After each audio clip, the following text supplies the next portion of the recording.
जी हाँ, नमस्कार। मैं हूँ संतोष कुमार द्विवेदी। सभी भक्तजनों को, श्रोता गणों को यथाउचित अभिवादन करता हूँ। सभी देवी देवताओं के चरणों में प्रणाम करते हुए, माँ सरस्वती के चरणों में प्रणाम करते हुए, सभी 33 कोटि देवी देवताओं को सुमिरन करते हुए, आइए आज के प्रसंग में भक्तिमय वातावरण के अंतर्गत भक्तिमय रोचक अद्भुत कहानी लेकर आपके सभी के समक्ष उपस्थित हूँ।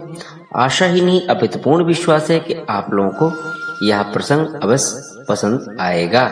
जी हाँ, जिन्होंने अब तक हमारे इस YouTube चैनल संतोष कुमार द्विवेदी को ऑफिशियल को सब्सक्राइब नहीं किया है, वो अवश्य सब्सक्राइब कर लें, वीडियो को लाइक कर लें और इस जानकारी को अन्य दोस्तों के पास अवश्य साझा करें ताकि उनको भी इसका फायदा मिल सके। जी हाँ, तो ज्यादा विलंब न करते हुए आइए आज की वीडियो प्रस्तुत है। शीर्षक इसका है दानवीर राजा हरिश्चंद्र की कहानी। जी हाँ, दानवीर की श्रेणी में अग्रणी रहने वाले राजा हरिश्चंद्र की कहानी लेकर हाजिर हूँ। जी हाँ, ये एक समय की बात है कि स्वर्ग लोक में बैठक लगी थी। उसमें सभी महात्मा, साधु, संत और देवी देवता बैठे हुए थे। तब इस बात की चर्चा होने लगी कि इस ब्रह्मांड में सबसे बड़ा दानी कौन है। तब सभी लोग अपने अपने हिसाब से मत देने लगे। तब गुरुवर वशिष्ठ ने कहा जोर देकर, हमारा शिष्य राजा हरिश्चंद्र से बड़ा दानी इस विश्व में और कोई भी नहीं है।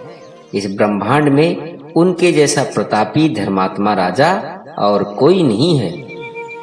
यह बात सुनकर सभी लोगों ने एक स्वर में राजा हरिश्चंद्र की जयकारा लगाया, किंतु वहां पर बैठे ऋषि विश्वामित्र को ये बात पसंद नहीं आई और उन्होंने गुरुवर वशिष्ठ से कहा कि आप ये सही नहीं कह रहे हैं, और भी दानी हो सकते हैं। मैं जो है आपके इस शिष्य की परीक्षा लूंगा। गुरुवर वशिष्ठ ने कहा, देखिए महर्षि विश्वामित्र, आपके अंदर अभिमान झलक रहा है। ये ईश्वर को शोभा नहीं देता है। यदि आपको विश्वास नहीं होता तो आप हमारे शिष्य राजा हरिश्चंद्र की परीक्षा ले सकते हैं। ये बातें वहां पे हुई और फिर सभा समाप्त हुई और गुस्से से तिलमिला करके ऋषिवर विश्वामित्र वहां से चले गए। इधर इक्ष्वाकु वंश के राजा हरिश्चंद्र अयोध्या में राज्य कर रहे थे। जी हाँ, उन्हीं के वंशज आगे राजा राम बने। तो जी हाँ, उनके इस राज्य में सभी प्रजा सुख शांति में तरीके से अपना जीवन निर्वाहन कर रही थी। किसी को किसी भी प्रकार का कोई कष्ट नहीं था। जी हाँ, अब इधर विश्वामित्र जब मृत्यु लोक में पहुंचे तो वो तरह तरह की माया फैलाने लगे। जी हाँ, एक बार की बात है कि राजा हरिश्चंद्र जो है शिकार के लिए जंगल में घूम रहे थे।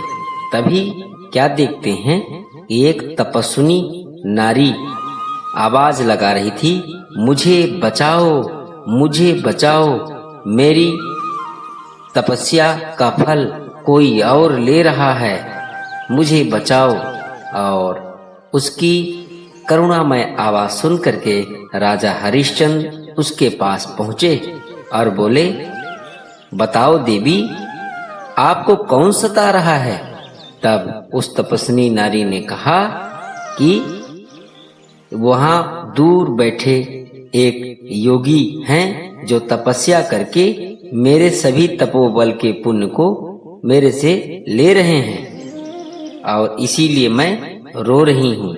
आप धर्मात्मा लगते हैं, आप हमारी रक्षा करें। यह करुणामयी भावना सुन करके, बातें सुन करके राजा हरिश्चंद्र को दया आ गई और उन्होंने कहा, देवी आप चिंता मत करें, हमारे राज्य में भला इतना कौन दुस्साहसी है जो किसी को सता सकता है। आप यहीं रहिए, मैं जा करके उस योगी को देखता हूँ। और जैसे ही वहां से राजा हरिश्चंद्र गए, वैसे ही तपस्विनी अंतर्ध्यान हो गई। राजा हरिश्चंद्र चलते गए, चलते चलते देखे कि एक योगी मनोयोग से तपस्या कर रहा था और भगवान के ध्यान में लीन था। तब राजा हरिश्चंद्र ने उसे ललकारा, अरे दुष्ट योगी, ये तू क्या कर रहा है? अब तपस्या करके किसी और के पुण्य को क्यों ले रहा है? और मुंह दूसरे तरफ फिरा था, घूमा हुआ था, इसलिए राजा हरिश्चंद्र पहचान नहीं पाए। जब ललकारा तब अचानक राजा हरिश्चंद्र ने अपना मुंह जब सामने की ओर किया, आगे थोड़ा बढ़े, तब अचानक योगी का मुख उन्हें दिखाई पड़ा। तब जो है राजा हरिश्चंद्र ने पहचान लिया, ये तो ऋषवर विश्वामित्र हैं। एक कैसा पाप मेरे से हो गया, मैंने अनावश्यक बिना जाने समझे उन्हें ललकारा। यह देख करके राजा हरिश्चंद्र महर्षि विश्वामित्र के चरणों में गिर पड़े। बोले, मुनिवर, धोखे से मैंने आपको युद्ध के लिए ललकारा, मुझे माफ कर दीजिए, मुझसे बहुत बड़ा अपराध हो गया है। तब ऋषवर विश्वामित्र आंखें खोले और राजा हरिश्चंद्र से बोले, कोई बात नहीं, इसमें तुम्हारा कोई दोष नहीं है। तब राजा हरिश्चंद्र ने कहा, वहां पे एक अबला नारी तपस्विनी जो है बहुत रो रही थी, उसी की रक्षा के लिए मेरे से यह अपराध हुआ है। तब विश्वामित्र ने कहा, कोई बात नहीं राजन, आप धर्म युक्त काम किए हैं, आपके राज्य में कोई भला दुखी कैसे रह सकता है। बहरहाल आप यहाँ से जाइए, आपका कोई दोष नहीं है। यह सुन करके राजा हरिश्चंद्र चलने लगे। तब फिर महर्षि विश्वामित्र ने एक और माया जाल फैलाया और जब हरिश्चंद्र जंगल में घूम ही रहे थे, तब क्या देखे कि एक आश्रम बना है और उस आश्रम में एक महात्मा जो है अपने बेटे की शादी करवा रहे हैं। शादी का मंडप लगा हुआ है। वहां पर जब राजा हरिश्चंद्र गए कि एक आश्रम में इतनी साज सज्जा हो रही है और सभी लोग बैठे हुए हैं, तब और काफी भीड़ वहां थी। तब वहां पहुंचे और राजा हरिश्चंद्र ने पूछा, यहाँ क्या हो रहा है? तब महात्मा ने कहा कि हे राजन, आप बिल्कुल ठीक समय पर आए हैं, हमारे बेटे की शादी हो रही है।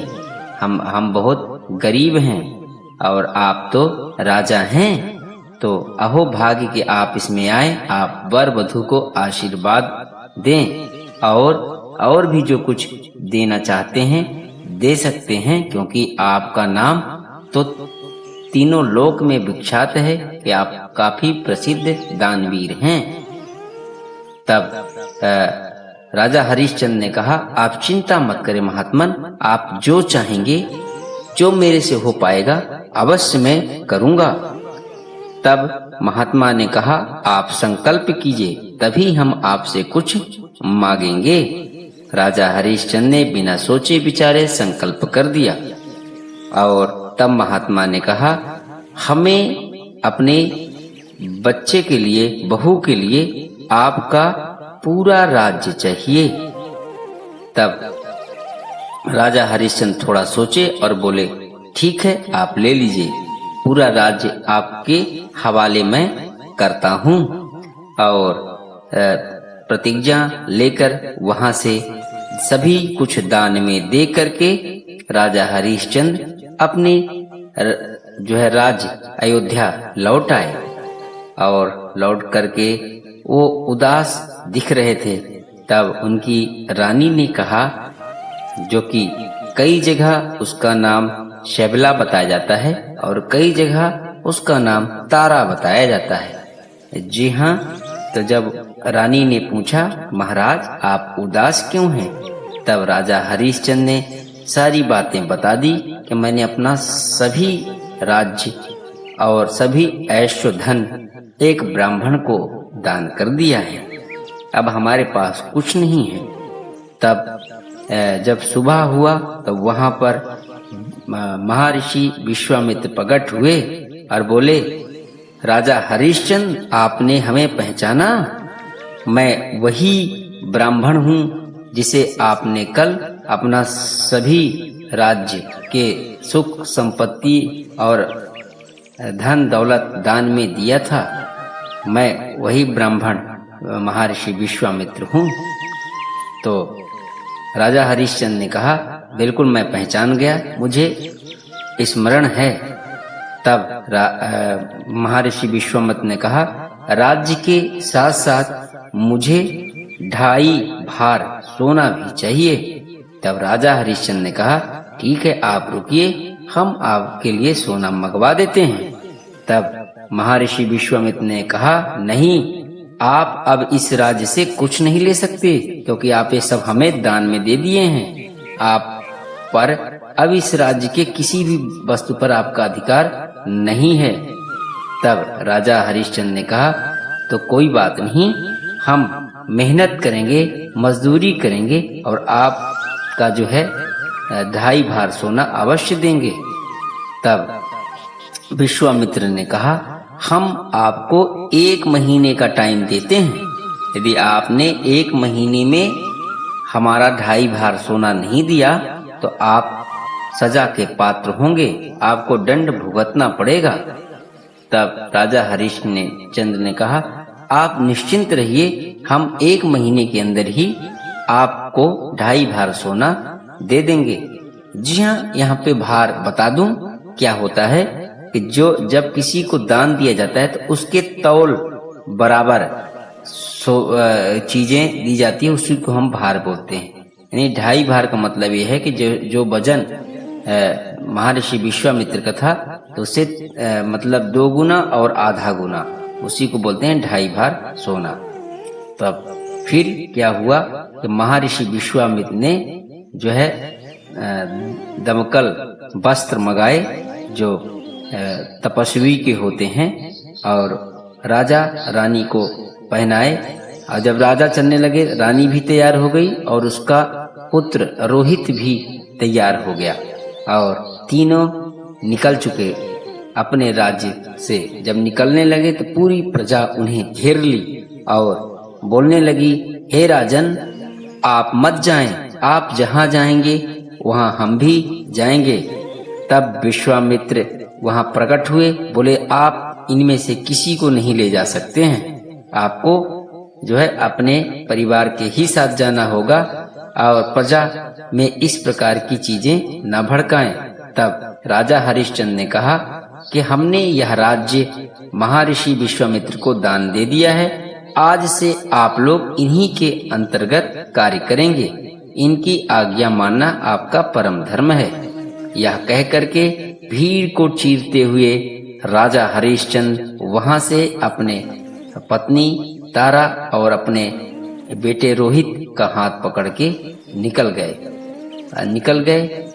जब जाने लगे तब त्रिलोक में हाहाकार में मच गया। ब्रह्मा, विष्णु, महेश सब बड़े चिंतित हो गए कि ये तो बहुत बड़ा अन्याय कर रहे हैं महर्षि विश्वामित्र। तब भगवान भोलेनाथ क्रोध से बोले, अच्छा तो मैं इन्हें काशी में पनाह दूंगा, देखता हूँ कि महर्षि विश्वामित्र क्या करता है। जब गुस्से से लाल हो गए भगवान शंकर, तब विष्णु भगवान और ब्रह्मा जी जो उनको शांत किए, बोले, भोलेनाथ आप शांत रहिए, इस समय राजा हरिश्चंद्र की परीक्षा की बारी है। तब राजा हरिश्चंद्र जाते जाते जो है उनको ख्याल आया, स्मरण हुआ कि अब कैलाश नगर में चलते हैं और तो कहीं हमें कोई ठिकाना मिलेगा नहीं। तो भेष बदल करके वो बहुत दिनों तक पैदल यात्रा करते करते कैलाश नगर में पहुंच गए। वहां एक नदी के किनारे पहुंच करके और पानी पिया और अपनी पत्नी को भी पानी पिलाया। तभी उस राजा हरिश्चंद्र का पुत्र रोहित भूख से तड़प रहा था, बहुत चिल्ला रहा था, माँ मुझे खाना दो, पापा मुझे खाना दो, लेकिन वहाँ खाना कौन देगा। तभी माता पार्वती से यह उनका दुख देखा नहीं गया और वो वृद्धा का रूप धर करके और आई और बोली, ये अन्नपूर्णा माता का प्रसाद है, आप इसे ग्रहण कर लें। तब जो है राजा हरिश्चंद्र ने उस प्रसाद को लिया और अपने बेटे रोहित को खिला दिया और खुद जो है वो लोग भूखे ही रह गए। जी हाँ, रोहित की भूख शांत हुई, वह रोना बंद किया।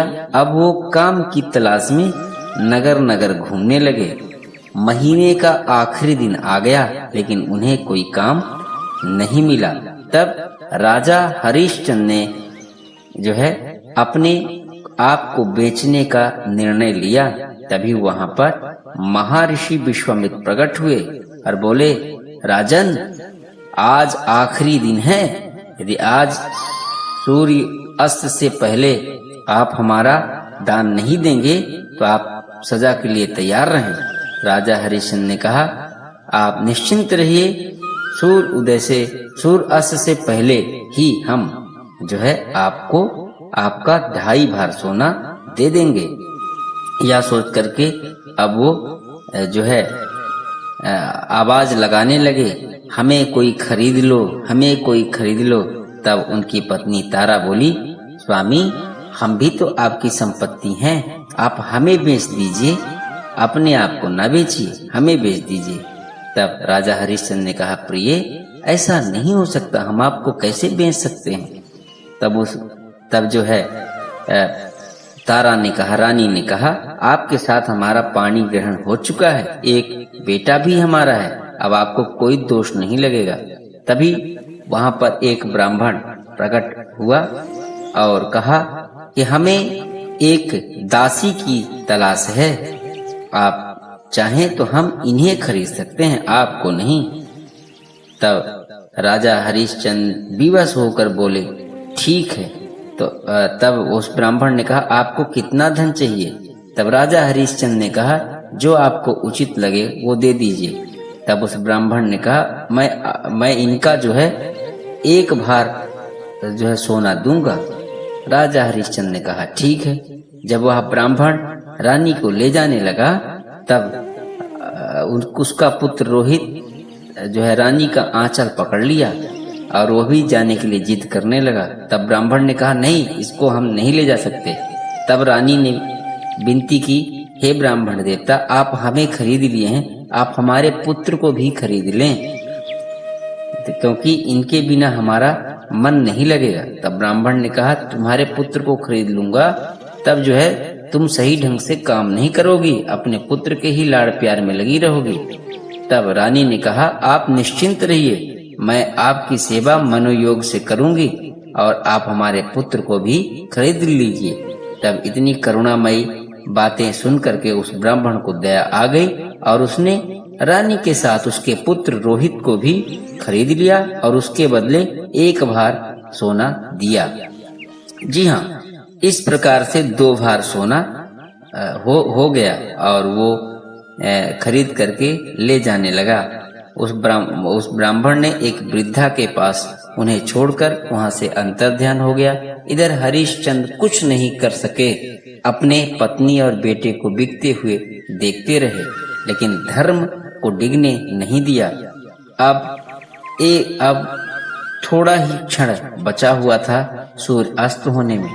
तब राजा हरिश्चंद्र सोचे कि अब क्या करूं। वो अपने आप को पूरे नगर में आवाज लगाते रहे, मुझे कोई खरीद लो, मुझे कोई खरीद लो, लेकिन उनको खरीदने वाला कोई नहीं मिला।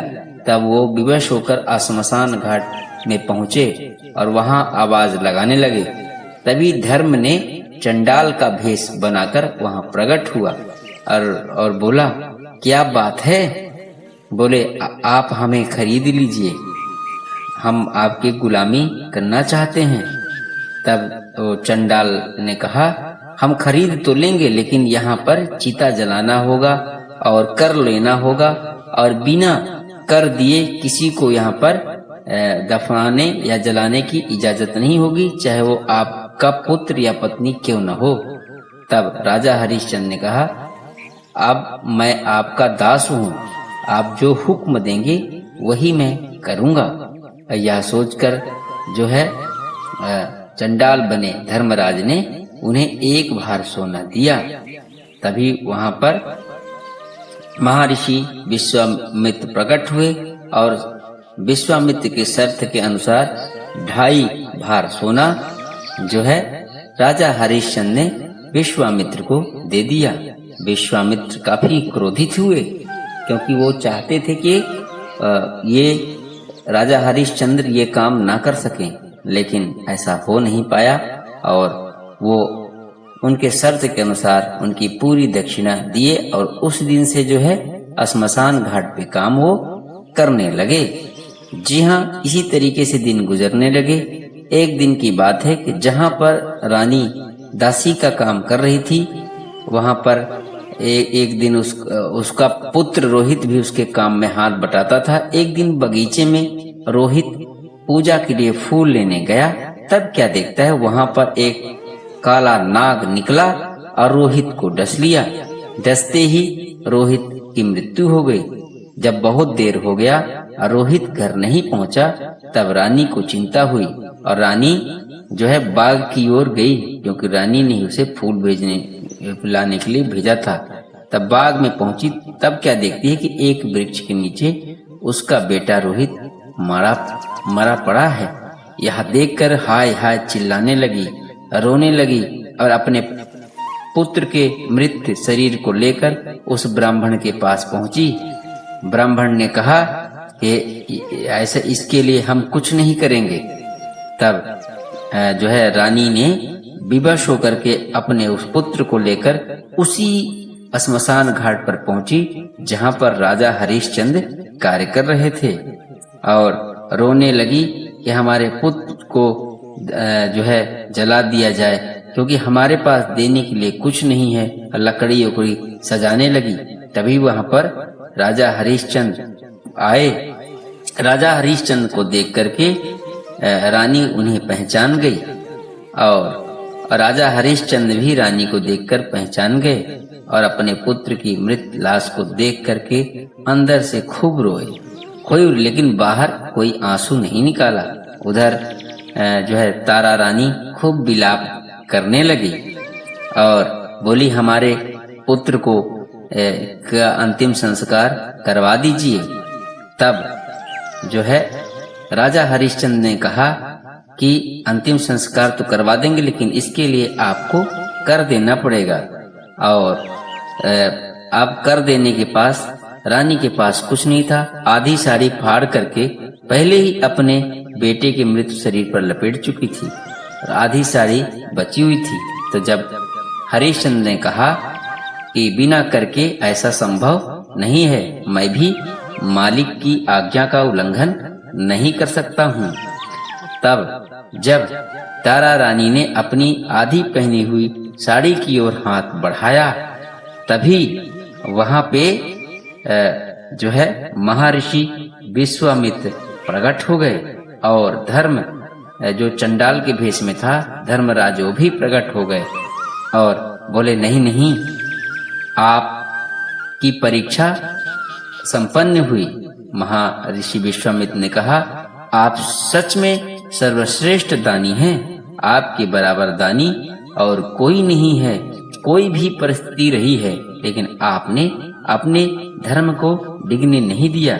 इसलिए जो आप कुछ हमें दिए हैं, हम आपको सभी कुछ वापस करते हैं। तभी क्या देखते हैं कि एक विशेष चमत्कार हुआ और दिव्य रथ में सवार होकर के राजा हरिश्चंद्र की पत्नी और बेटा उनके सामने आया और फिर विश्वामित्र सब कुछ वो लौटा करके राजा हरिश्चंद्र को और अयोध्या के लिए प्रस्थान किए और धर्मराज भी वहां से अंतर ध्यान हो गए। सभी देवताओं ने राजा हरिश्चंद्र की एक स्वर में जय जयकार लगाई, फूलों की वर्षा होने लगी और राजा हरिश्चंद्र फिर अयोध्या आकर के उसी प्रकार से राज्य काज संभालने लगे और उनके राज्य में प्रजा खुश रहने लगी। जी हाँ, तो आशा ही नहीं अपितु पूर्ण विश्वास है कि यह कहानी आपको अवश्य पसंद आई होगी। सभी देवी देवताओं को प्रणाम करते हुए आज का प्रसंग यहीं पर समाप्त करता हूँ। नमस्कार, धन्यवाद। संतोष कुमार द्विवेदी, देश की राजधानी दिल्ली से।